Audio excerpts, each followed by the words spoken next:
In the news today, the Chief of Staff to the President, Malam Abba Kyari, is dead. He died on Friday at the age of 81. The Senior Special Assistant to the President on Media and Publicity, Malam Garba Shehu, said the deceased died of COVID-19. Announcing Mr. Kyari's death via his verified Twitter handle, Garba Shehu wrote, and I quote, "The presidency regrets to announce the passage of the Chief of Staff to the President, Malam Abba Kyari.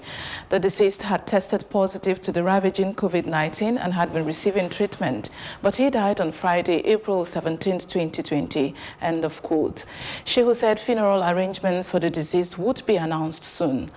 The special advisor to the President on Media and Publicity, Femi Adesina, also wrote via his verified Twitter handle, and I quote again, "Chief of Staff to the President, Malam Abba Kyari, passes on. May God rest his soul. Amen. Funeral arrangements to be announced soon." End of quote. Kyari had tested positive for the coronavirus in March after a trip to Germany and Egypt. Doctors attending to the late Chief of Staff had obtained his medical records from Wellington Hospital, St. John's Wood, London, which showed that Mr. Kyari had some other ailments that could hamper his rate of recovery from COVID-19. The Wellington Hospital, which is located in North London, is the largest independent hospital in the United Kingdom. Kyari, in a letter on March the 29th, had said he was conveyed to Lagos on an air ambulance to do additional tests and observation, adding that he took the decision based on medical advice as a precautionary measure. He further stated that he had made his personal care arrangements to avoid further burdening the public health system, which is currently facing so much pressure. However, the Minister of Health, Dr. Osage Hanire, refused to disclose where Kyari was receiving treatment. The Commissioner for Health in Lagos State, Professor Akin Abayomi, later said he did not know Kyari's location, thereby sparking reports that the President's aide was not in any isolation center in Lagos. Responding to a question during a recent presidential task force briefing in Abuja, the Health Minister said Kyari's location was not important, adding that the President's Chief of Staff had a right to privacy. Reacting to the news, the National Chairman of the People's Democratic Party, Prince Uche Secondus, describing the death as shocking. He said he had prayed for the recovery of the late Chief of Staff, adding that he was shocked to hear about his death. He said, and I quote, "This is shocking. I am sad to hear this bad news. Why now? I wish to console with the President, the members of his cabinet, the family members of Kyari, and all his associates."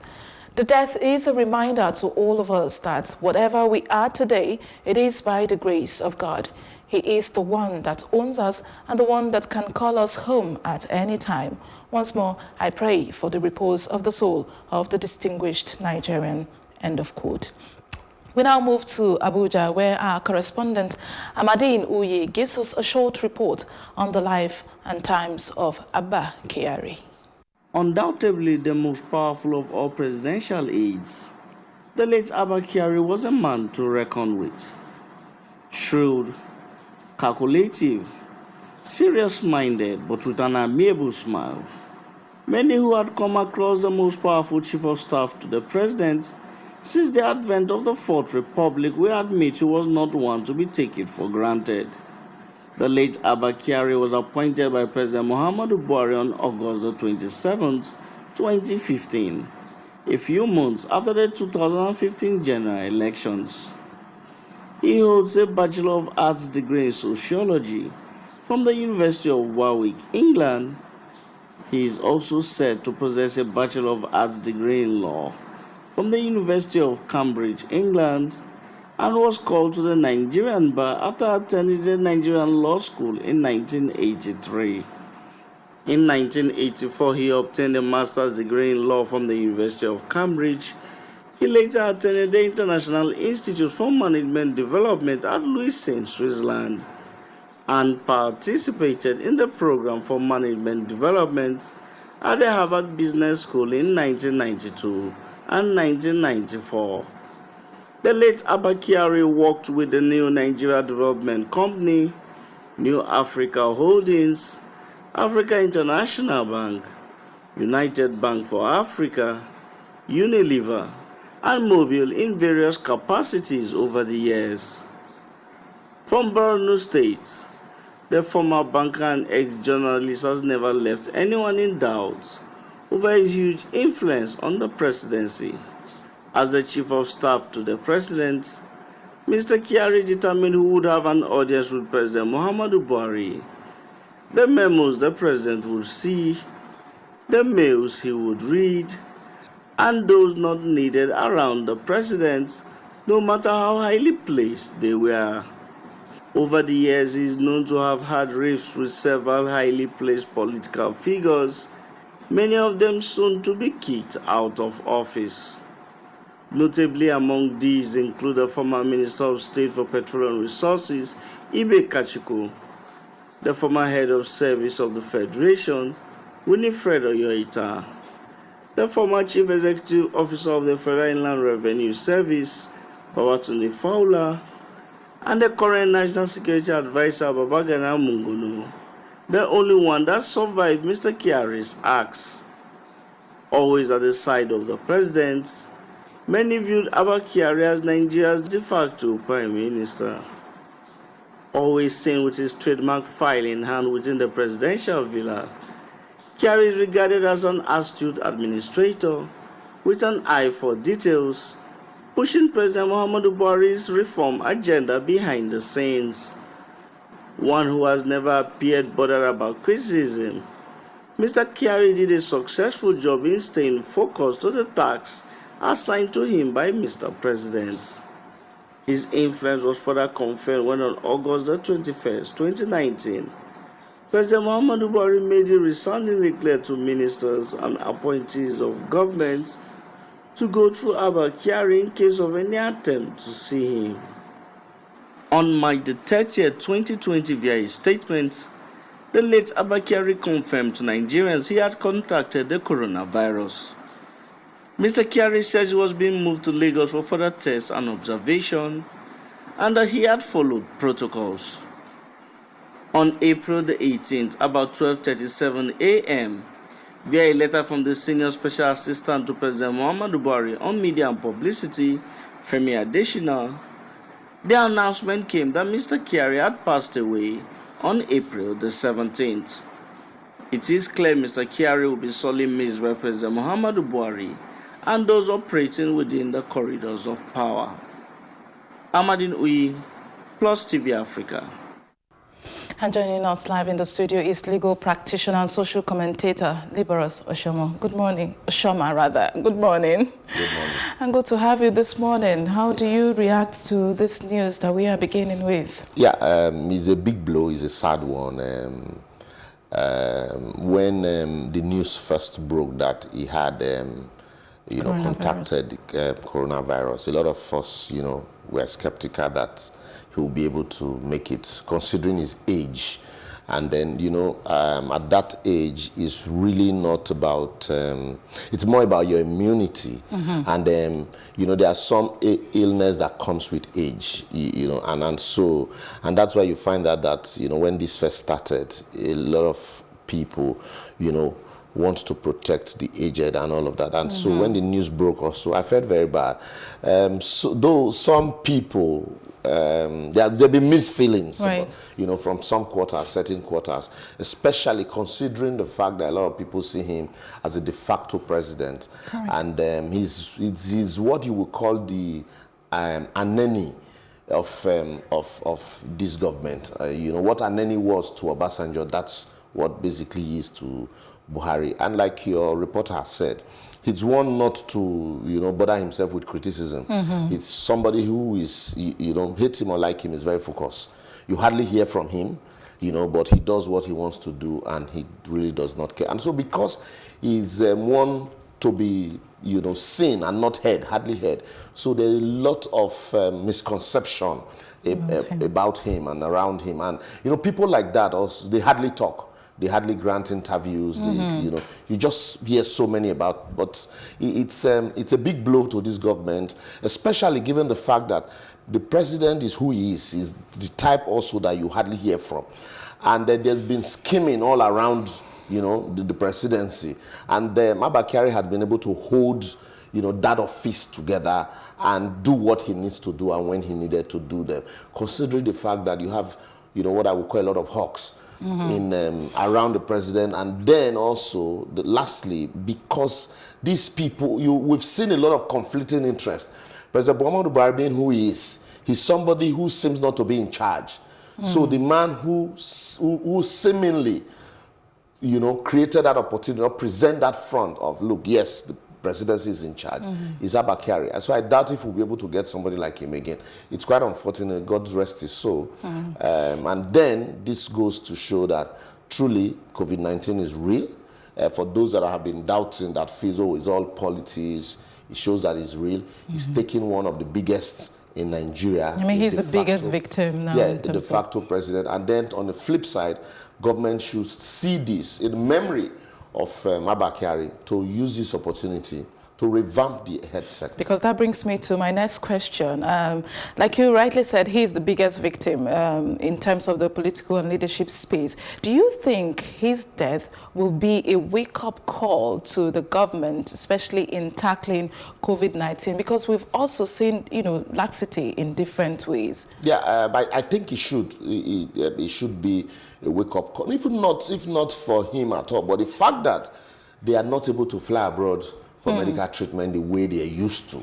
You see them, if you were before the tweet would probably read, he died in a London hospital or in a Germany hospital where he was receiving treatment for so and so and so. But now, they are not they're even ashamed to announce where he died. That's to tell you how shameless, people in government can be.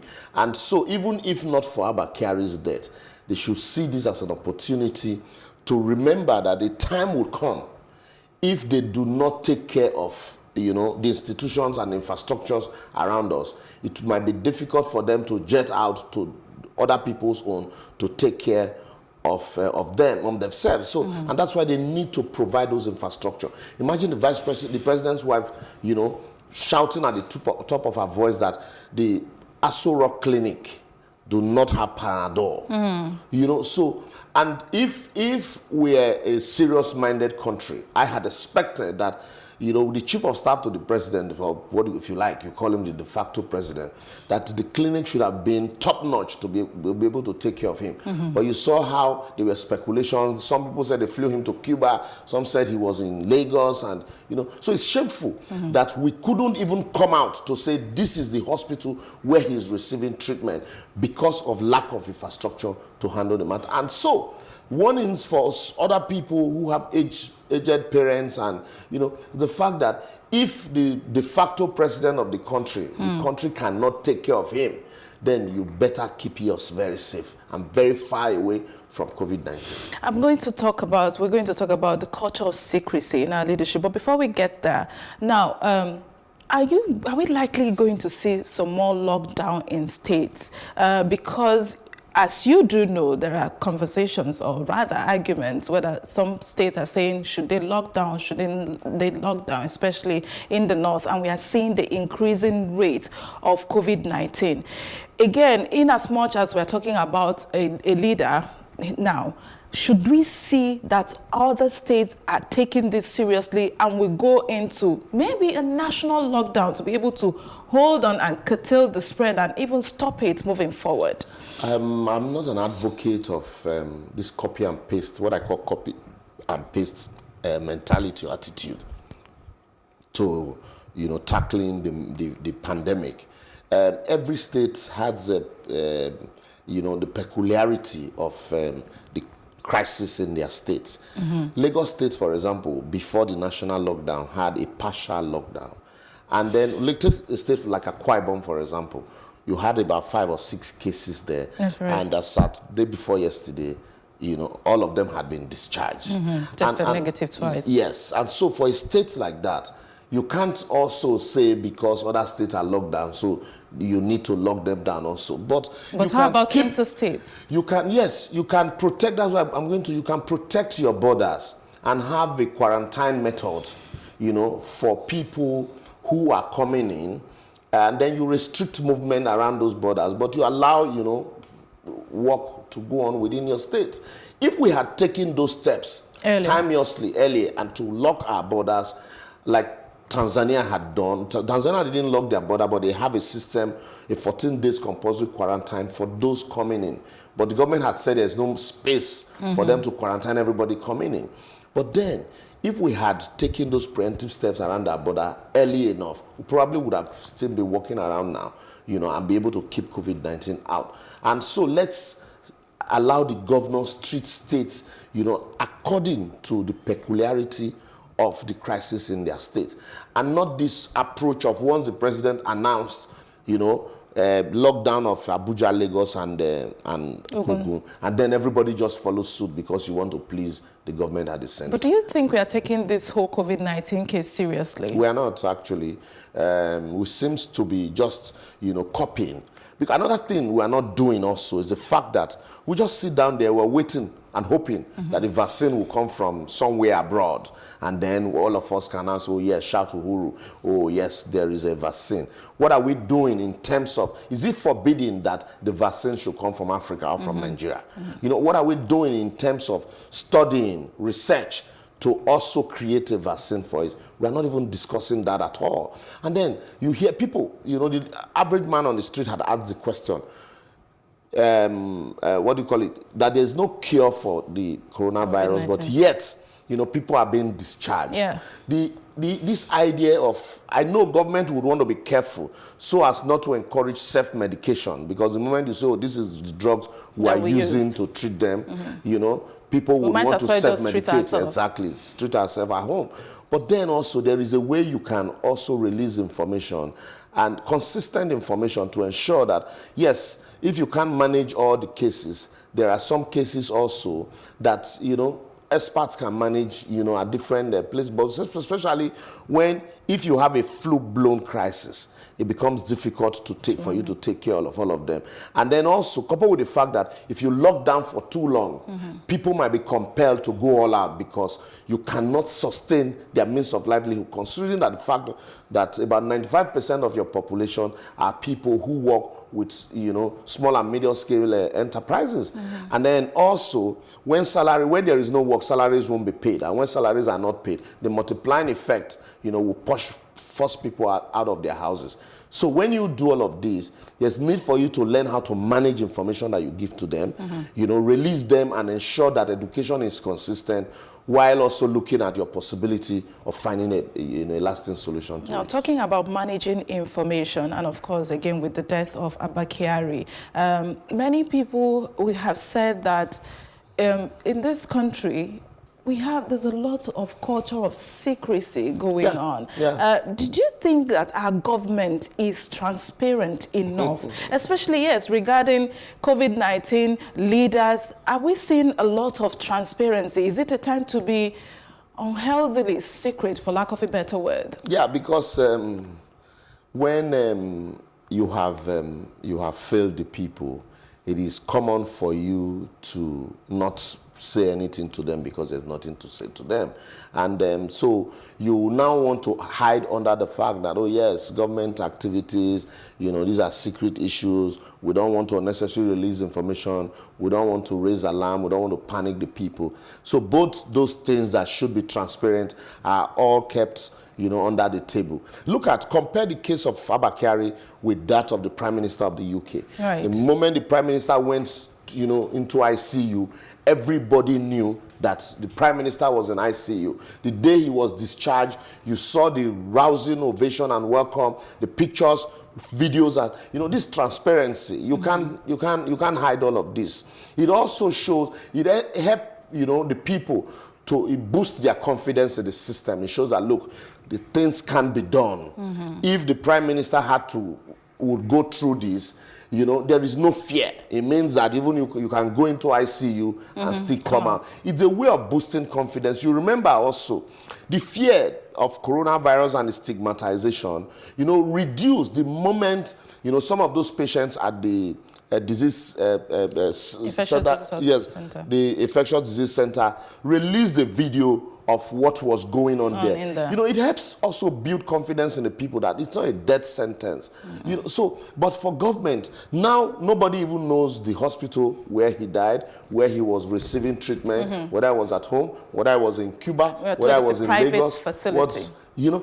All of that is in secret. And so, when there is absence of information, it gives room for rumors. And when rumors start to thrive, even intellectuals are turned to conveyor belt. And so that's the way we run government here. And it's very, very, very bad. And it doesn't help in building confidence in the people, because rumor will take the place of information. And anybody, you now begin to wonder, which one do you believe? If this one comes out, you say, no, it's fake news. Give me the authentic one. There is no information anywhere. It's the same way we run government. I once read an article of a research student from the UK who is a Nigerian. He came to Nigeria for a research. He had sent his questionnaires to government offices beforehand. The same thing he did with government in Ghana. He said while he immediately got to the minister's office in Ghana, they were already waiting for him. He got to Nigeria, he spent 3 days, he couldn't talk to anybody, because everybody keep buck passing. And that's the way we run government here, and it's very bad. And we're also seeing it now with the death of the chief of staff to the president. We're even lucky that, we were even informed immediately it happened. Or like some situations where you won't hear, then rumors will set in. Remember Kemi Olunloyo had once said that one big person at the villa had died. Some persons also, but some mischievous Nigerians might even say that, oh, the man had died before now, that, they are just releasing information in the absence of information. Yeah, I mean, because we are not purveyors of fake news here at Plus TV Africa, we will stick to I'm saying the information we have. I agree with you. What I'm saying is that, yes, we are happy that the information came out, because I believe the man just died. I wouldn't have believed that of Kemi Olunloyo. But I'm saying that in the absence of information, we give room to news like that, we give room to news like that, and then some people definitely will believe, what do you call it, mischievous people would, go to town with, because of the absence of trust. Information breeds trust. Right.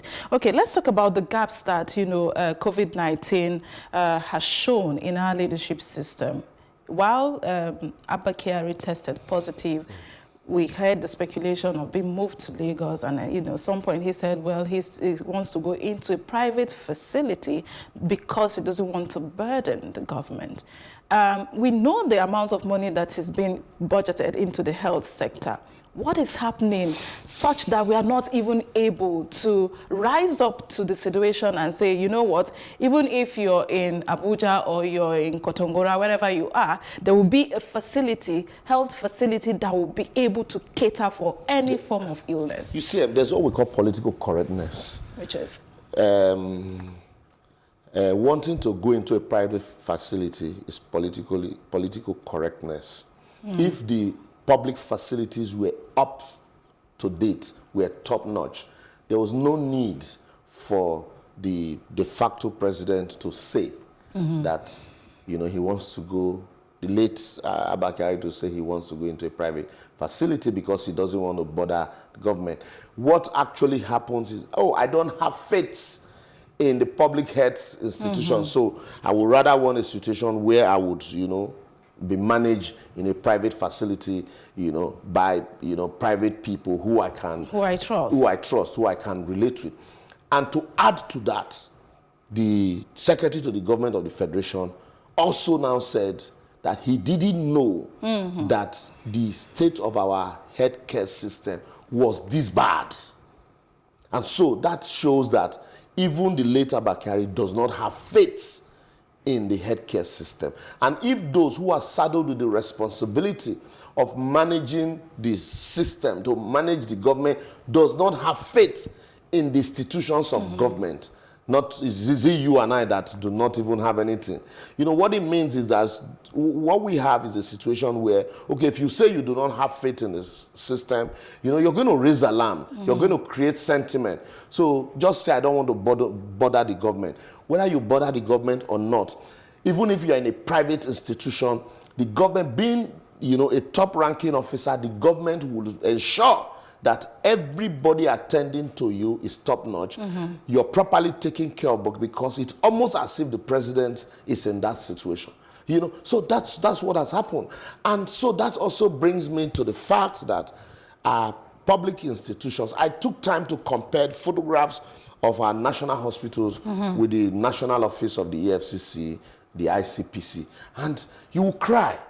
So we build these massive structures for, institutions, anti-corruption institutions.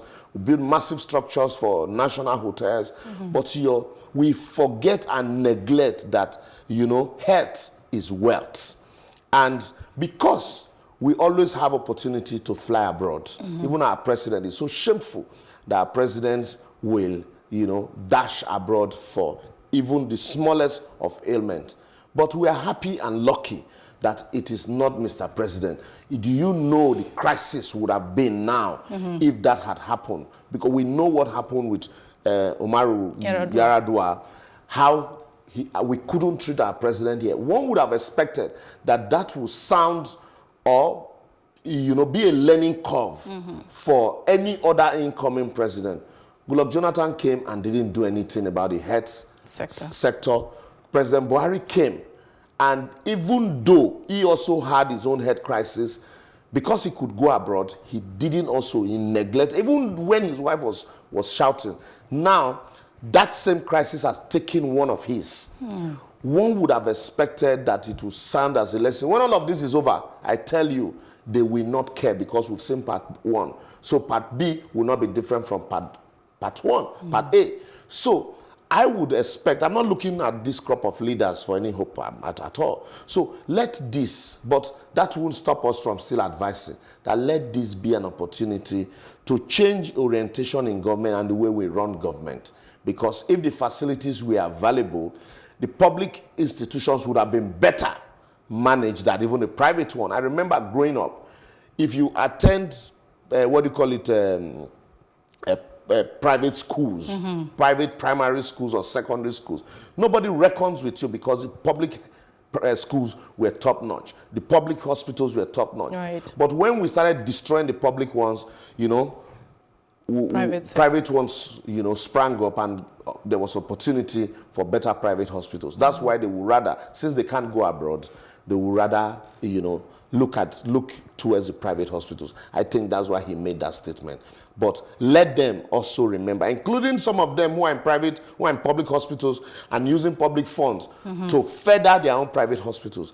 Let them also remember that in times of war and crisis, crisis does not know wealth, it does not know rich, it does not know poor, it does not know age. Once it comes, anybody can be affected, including you and I. So when given such opportunity, irrespective of our position, let us, stand out and ask ourselves, what would we want to be remembered for? If at the end of the day there is a crisis, there's a pandemic, will I be confident enough to go to that health institution that I am managing? Will I be confident enough to send my children to schools in the secondary school that I'm superintending, a situation you have a commissioner for education who does not have faith in the education system in the state? That's basically what has just happened now. All right, before I let you go, what lessons do you think that this is bringing to us as a people, especially in the face of the crisis of COVID-19? Because we are not done with COVID-19 as far as we have not even started. Right, so what lessons are there for us, even as an ordinary Nigerian or the person who's in leadership? Twofold. I will look at it first and foremost, from our private life, and then look at it from the political life. Because as I speak now, people will already be jostling for Abba Kyari's position. I can tell you that for sure. The man had not even been laid to rest. People will be jostling for his position. People will be fighting. People will be making calls. Because there's a political vacancy. There's a political vacancy. What lessons for us should be that the moment you leave, it's 2-minute silence. The moment, and your position, others will take. So your health is very, very important. Your environment is very important. When government also should understand, whether you're a governor today, whether you're a president, you should also understand that, health is no respecter of persons. It's no respecter of persons. If you fail to put the right structures in place, when the whirlwind of ill health comes, it might just sweep you. And so for us as a people, we should also know that if we do not hold our government accountable, when the time comes, all of us will be helpless, because it will be so sad. It is different from you to say, oh, some people will tell you, yes, I can take Agbo, but those your aged parents at home, who you still love, who you still want to see around for the next 10 years, can Agbo and Dogoyaro treat them because of other underlying factors? So the time to begin to hold our government accountable, be you APC, be you PDP, is now, because it has no political face. Because if you begin to create excuses for government, and when the crisis comes, the crisis will not hold on to those excuses. Right. It might just sweep one of yours, and that time might be too late. Thank you so very much, Liberus Ashoma. My pleasure. And now, still on the death of Abba Kyari, we take a look at his educational background.